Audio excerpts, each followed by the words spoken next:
warahmatullahi wabarakatuh. Alhamdulillahirrabbilalamin. Alhamdulillahi jazakumullahu khairah. Alhamdulillahi jazakumullahu khairah. Selamat datang kepada seluruh siswa baru SMK IT Nur Hasan. Di sini saya sebagai ketua jurusan dari program keahlian desain komunikasi visual. Saya akan menerangkan mengenai jurusan yaitu desain komunikasi visual. Sebelumnya kalian pernah cari tahu nggak mengenai apa itu DKV? Biasanya anak-anak baru itu menyebut DKV itu kebanyakan DKF ya. Gitu. Harusnya yang benar itu DKV, pakai V, DKV.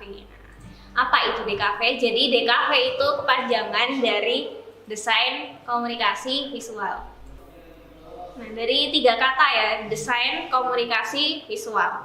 Kalau kita artikan satu-satu, desain itu bisa memberi pengertian kalau desain adalah sebuah kegiatan merancang atau perancangan. Kemudian yang kedua yaitu komunikasi.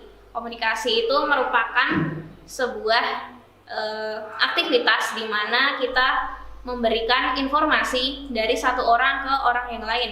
Kemudian yang ketiga yaitu visual, visual, yaitu segala hal yang bisa kita lihat dengan panca indera kita, dengan mata kita. Jadi kalau digabungkan desain komunikasi visual yaitu perancangan sebuah karya visual yang tujuannya untuk memberikan informasi dari satu orang ke orang yang lain. Pengertian lain, DKV juga merupakan sebuah perkawinan antara ilmu seni rupa dan juga teknologi. Nah, di situ seni rupa kan merupakan sebuah cabang seni, sedangkan teknologi itu yang sering kita pakai sehari-hari sebagai alat atau instrumen kita dalam membuat karya. Nah, DKV ini tujuannya untuk apa? Nah, yang pertama yaitu sebagai komunikasi. Tadi sama seperti kata-katanya ada komunikasinya, jelas tujuannya adalah komunikasi. Yang kedua adalah informasi, memberikan informasi kepada orang lain. Kemudian yang ketiga yaitu edukasi. Edukasi itu memberikan pendidikan atau pengertian pembelajaran kepada orang lain atau orang yang ada di sekitar kita. Kemudian yang keempat yaitu persuade. Persuade itu mengajak. Jadi mengajak gimana caranya agar seseorang itu bisa mengikuti apa yang kita lakukan. Ketika kita membuat karya, apakah karya kita itu bisa digunakan untuk mengajak orang lain melakukan sesuai dengan yang kita tuangkan dalam karya tersebut. Kemudian yang selanjutnya yaitu influence atau mempengaruhi. Nah, sekarang ini lagi gencar-gencarnya ya profesi influencer. Nah, itu influencer itu tugasnya adalah untuk mempengaruhi. Bagaimana dia bisa mempengaruhi orang-orang lain, audiensnya itu agar bisa mengikuti apa yang dia lakukan. Kemudian yang terakhir yaitu sebagai pengalaman visual. Jadi kalau pengalaman visual itu semakin banyak kita melihat sebuah karya, itu maka di otak kita itu jadi semakin tambah kreatif gitu. Jadi kita tahu gimana caranya membuat karya yang baik seperti apa, karya yang kurang baik seperti apa, seperti itu. Yaitu beberapa pengertian mengenai DKV. Jadi sekarang seenggaknya kalian sudah tahu mengenai pengertian dari DKV ya. Kemudian setelah kita tahu apa saja DKV, kita harus tahu apa saja contoh dari karya DKV. Yang pertama yaitu desain grafis. Jadi desain grafis itu segala hal perancangan karya yang berupa visual grafis yang ada di sekitar. Nah, kemarin ketika kalian melakukan ini kan tes wawancara, saya tuh sempat dengar ada yang bilang DKV itu apa sih? DKV itu di kafe gitu, kerjanya di kafe gitu. Sebenarnya itu bukan apa ya? Ya nggak salah-salah banget sih, karena kafe itu juga merupakan salah satu contoh dari desain grafis. Coba sekarang kita lihat ya, ini kafe apa? Starbucks. Oke, kita semua tahu kalau ini kafe Starbucks. Nah, karya di kafe itu bisa kita lihat dari mananya? Nah, itu kita lihat dari logo tahu kan? Yang ada di pojok. Jadi itu ada lingkaran, bentuknya ada gambar putri duyung, ada latar warna hijau lah, itu salah satu bentuk karya DKV yang masuk ke dalam kategori desain grafis. Nah, selain itu, selain logo ada juga berbagai macam rangkaian dari karya logo tersebut. Ya, ini contohnya yang lain. Nah, itu kan yang pertama ada logo Starbucks. Logo Starbucks yang gambarnya putri duyung. Terus itu bisa dibaurkan menjadi beberapa karya. Yang sebelahnya itu ada packaging. Packaging itu kemasan. Nah, itu diterapkan dalam kemasan. Ada kemasan gelas, ada kemasan wadah kopi gitu ya. Kemudian yang sebelahnya ada seragam. Nah, itu seragam itu berupa bentuk apron. Nah, apron yang dipakai buat pelayannya itu juga salah satu bentuk bauran karya dari desain grafis. Kemudian bawahnya ada contoh iklan, yaitu ada iklan di situ.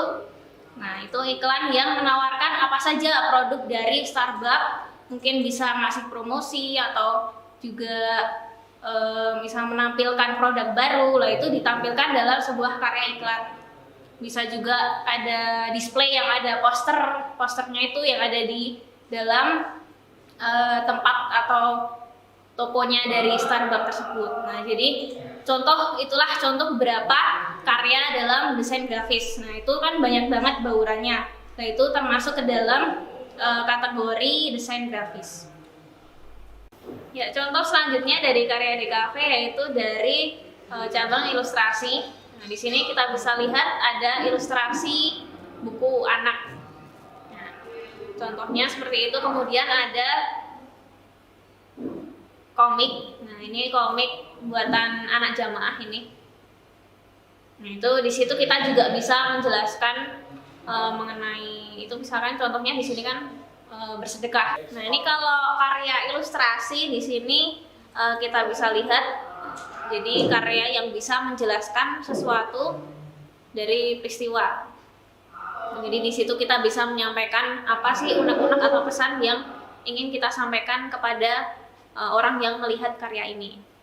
Kemudian selanjutnya ada karya DKV dari bidang lain atau cabang lain, yaitu ada fotografi. Seperti yang sudah kita ketahui, fotografi sering tiap hari, bahkan kita lihat ya, dari kita melihat HP, scroll Instagram, itu juga sebagai salah satu karya dari fotografi.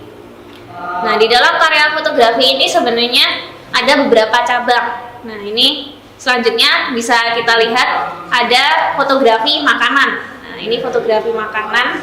Kemudian ada selanjutnya itu ada foto produk, spread. Nah, itu kedua contoh dari fotografi.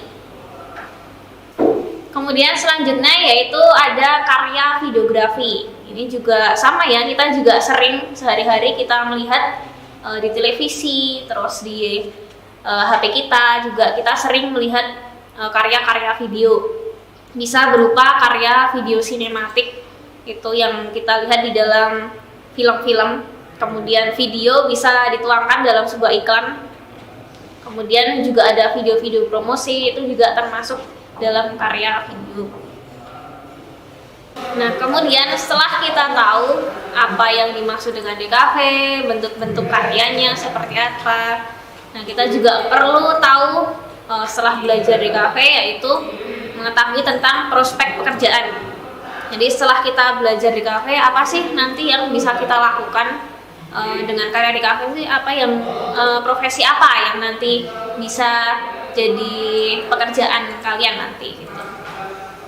Nah, prospek pekerjaan yang pertama yaitu desainer. Nah, desainer itu pun bisa dibagi menjadi beberapa cabang. Seperti yang sama tadi yang sudah saya paparkan ya, jadi karya desain grafis itu jadi ada desainer grafis. Kemudian ada desainer UI UX, itu membuat sebuah karya desain untuk aplikasi atau website. Nah, itu malah justru yang sering dicari orang-orang sekarang, karena sekarang itu lagi gencar-gencarnya aplikasi dan website teknologi internet. Kemudian prospek pekerjaan yang lain dari karya fotografi yaitu menjadi fotografer.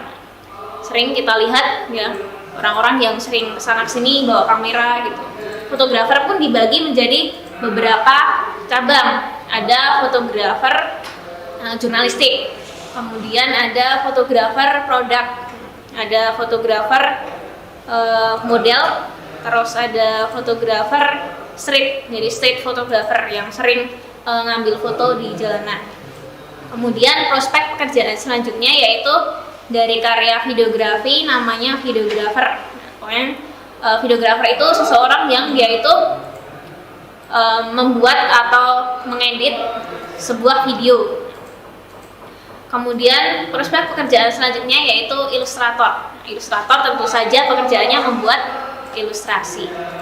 Nah, kemudian selanjutnya selain di atas ada juga animator, komikus. Jadi sebenarnya DKV itu tidak tertutup dengan pekerjaan yang lain, bahkan DKV itu bisa menyeluruh ke berbagai pekerjaan. Misalnya saja kalian memiliki suatu usaha produk misalnya, itu kalian nanti bisa desain sendiri dari logonya, dari kemasannya, dari promosinya gitu. Jadi DKV itu sebenarnya ada di kehidupan kita sehari-hari. Nah, itulah beberapa prospek pekerjaan atau jenis-jenis pekerjaan nanti setelah kalian belajar DKV. Nah, kalian mesti pengen kan bisa dapat atau bisa menjadi pekerjaan-pekerjaan tadi, bisa menjadi profesi tersebut gitu. Nah, untuk mencapai itu semua dalam membuat karya itu kita membutuhkan berbagai alat. Nah, jadi apa saja sih yang dibutuhkan dalam membuat karya DKV? Yang penting dan paling utama adalah otak dan tangan. Kenapa? Karena itu adalah ciptaan dari Allah ya. Kita harus wajib mensyukuri, dan itu adalah sebenarnya inti dari karya kita itu berasal dari otak dan tangan. Ide itu kan berasal dari otak kita. Itu dari otak itu kita dapatnya dari panca indera, dari penglihatan, dari hidung, dari telapak tangan, dari peragaan. Itu kemudian ditransfer ke otak, diolah menjadi muncul sebuah ide. Setelah tadi kita mendapatkan sebuah ide, itu kita membutuhkan peralatan atau tools. Tools ini jadi tools ini sebagai perantara saja, jadi bukan hal yang utama dalam membuat karya. Tools itu bisa berupa hardware. Hardware itu terdiri dari beberapa benda-benda yang bisa kita pegang, kita pakai sehari-hari, yaitu komputer, kamera, scanner, dan lain-lain. Kemudian software. Software itu program yang ada di dalam hardware atau komputer, misalnya CorelDRAW, Adobe Illustrator, Adobe Photoshop, Flash, dan lain-lain. Nah, itu peralatan itu memang perlu kalian miliki, tapi itu bukanlah sesuatu hal yang utama, tapi yang utama yang tadi itu otak dan tangan. Jadi itu merupakan hal-hal atau beberapa yang kalian perlukan untuk membuat karya DKV. Nah, dalam jurusan atau program keahlian DKV kita memiliki beberapa mata pelajaran yang harus kalian tempuh. Nah, ketika di kelas 10 kalian akan mendapatkan pelajaran dasar yang terdiri dari simulasi dan komunikasi digital. Itu kita belajar bagaimana cara menggunakan komputer sebagai bentuk dari alat untuk berkomunikasi secara digital. Kemudian ada tinjauan seni, itu sebagai sarana kita agar mendapatkan rasa estetik, jadi rasa keindahan. Dalam membuat karya itu kita butuh memiliki rasa keindahan. Kemudian dasar-dasar kreativitas, itu untuk mengasah kita agar gimana caranya biar memunculkan ide-ide baru. Kemudian dasar-dasar seni rupa, gambar, dan sketsa. 3 mapel itu buat melatih kita, jadi itu sebagai dasar melatih agar kita mentransfer dari sebuah kata-kata atau informasi ditransfer menjadi sebuah visual. Jadi untuk melatih tangan kita juga dalam menggambar. Nah, jadi makanya kenapa ketika kalian tes waktu awal itu ada tes gambar, karena itu juga diperlukan. Di kelas 10 kalian ada pelajaran menggambar. Kemudian di kelas 11 dan 12, kelas 11 itu nanti kalian akan menjalani yang namanya praktek kerja lapangan. Nah, di kelas 11-12 ini ada beberapa mapel yang harus kalian pelajari. Yang pertama yaitu ada desain publikasi, kemudian komputer grafis. Nah, kedua mapel itu desain publikasi dan komputer grafis itu melatih kalian dalam hal mendesain menggunakan software dan juga kreativitas kalian. Kemudian fotografi dan videografi itu lebih ke teknis gimana mengambil foto dan video menggunakan kamera. Kemudian ada mapel produk kreatif dan kewirausahaan. Nah, jadi mapel inilah nanti yang akan menjadi output kalian setelah membuat karya. Setelah kalian membuat karya, kalian harus belajar gimana caranya agar karya kalian itu bisa laku di masyarakat. Nah, itulah beberapa mata pelajaran yang akan kalian tempuh selama 3 tahun ini. Nah, sekarang kita tampilkan kegiatan pembelajaran yang sudah terlaksana selama 2 tahun ini. Nah, kalian bisa lihat ya, di situ ada kegiatan pembelajaran dasar-dasar kreativitas membuat produk kreatif. Kemudian selanjutnya ada ini pelajaran dasar-dasar seni rupa. Nah, kita di situ nanti mainan cat berbagai alat untuk menggambar. Kemudian ada aktivitas yang lain yaitu, nah ini yang bikin seru, ini kita keluar dari sekolahan, jadi kita keluar kelas. Di situ kegiatannya adalah sketsa bersama. Nah, dalam kegiatan ini di tempatnya itu di Solo, jadi ini ketika itu di Keraton Solo.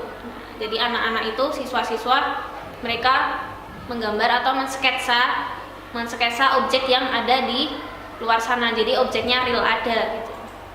Kemudian nah ini dokumentasi kegiatan praktek kerja lapangan. Nah, itu ketika pemberangkatan, jadi nanti kalian akan diterjunkan ke beberapa industri kreatif yang membutuhkan bidang DKV.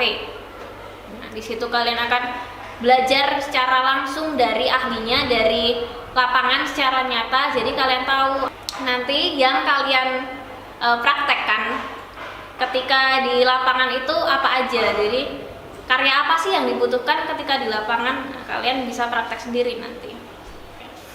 Kemudian selanjutnya ini saya tampilkan beberapa hasil karya dari kakak-kakak kalian.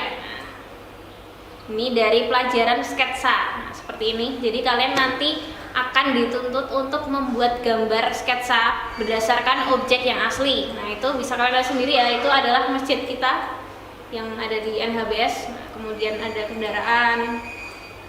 Terus selanjutnya ada yang tadi hasil dari outing kelas tadi, Keraton Surakarta. Kemudian ini karya gambar. Jadi kalau gambar itu lebih detail dan berwarna, contoh karyanya. Kemudian selanjutnya ada dari mapel dasar-dasar seni rupa. Nah, ini ada berbagai bentuk karya-karya yang di situ tujuannya untuk melatih tangan kita agar terbiasa menuangkan visual dari otak kita menjadi sebuah karya visual. Kemudian selanjutnya karya desain kreativitas, dasar-dasar kreativitas. Dasar-dasar kreativitas itu kita disuruh untuk membuat produk. Nah, dari produk yang sekiranya itu masih bisa digunakan, kita ciptakan menjadi produk baru yang bisa berguna. Kemudian selanjutnya ada, nah ini yang sudah terlihat di kafenya, yaitu desain publikasi. Nah, ini membuat karya poster. Ini poster dengan tema DKV dan ada juga poster berdasarkan klien. Jadi apa yang kita buat itu berdasarkan klien atau pelanggan yang nyata ada di lapangan. Di situ ditampilkan dia ada Andra Coffee. Nah, itu salah satu bentuk karya yang di situ bentuknya itu brosur ya, brosur yang menampilkan berbagai menu. Kemudian selanjutnya ada desain iklan. Ini ada iklan Frisian Flag. Nah, jadi siswa itu disuruh untuk membuat iklan berdasarkan produk yang sudah ada. Jadi mereka membuat produk produk itu menjadi sebuah iklan yang dimana iklannya itu bisa membuat orang bisa jadi tertarik terhadap produk tersebut. Tuh. Selanjutnya itu ada desain kaos, kemudian ada desain poster. Kok poster itu desain brosur sekolah contohnya. Nah, dari beberapa karya tersebut bisa kalian lihat ya. Jadi itu sebuah contoh dari kakak-kakak kalian yang nanti bisa kalian terapkan atau bahkan lebih bagus lagi kalian bisa bikin yang lebih baik gitu. Itu ya, sekian pemaparan dari saya mengenai DKV. Jadi kalian di sini saya harapkan bisa lebih bersemangat untuk belajar di dalam program keahlian DKV dan bisa enjoy atau menikmati segala proses pembelajaran yang ada di sini. Ya, sekian. Apabila banyak salahnya saya mohon maaf. Saya tutup.